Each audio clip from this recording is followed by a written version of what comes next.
Vraiment, ma première impression est que ce conseil consultatif pour la refondation est un vrai conseil.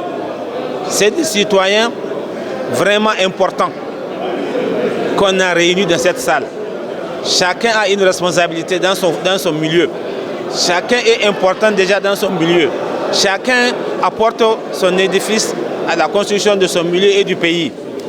Ils ne sont pas là par hasard. Ce n'est pas comme les premières législatures où c'est la politique qui vous amène. Ici, les gens ont été choisis par leur propre communauté, par leur propre milieu, en fonction de leur expérience, en fonction de leur culture, en fonction de leur engagement personnel à aider ce pays. Il faut venir à l'Assemblée. Il y a une salle pour la population, pour le peuple, pour venir écouter de toi-même les échanges. Ce n'est pas du jeu. C'est très important pour ce pays, ce qu'on est en train de faire ici.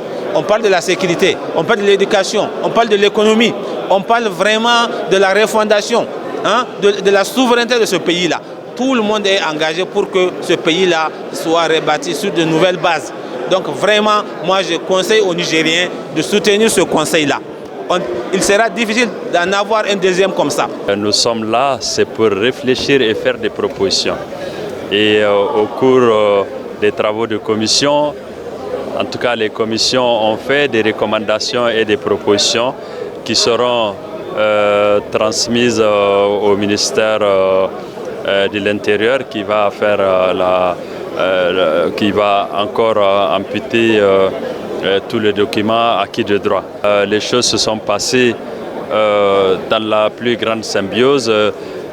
Nous avons discuté et nous avons essayé de toucher les points sensibles et réfléchir sur les attentes du peuple, de pousser au maximum toutes les réflexions qui peuvent permettre à trouver des solutions et des résolutions par rapport aux inquiétudes de nos populations.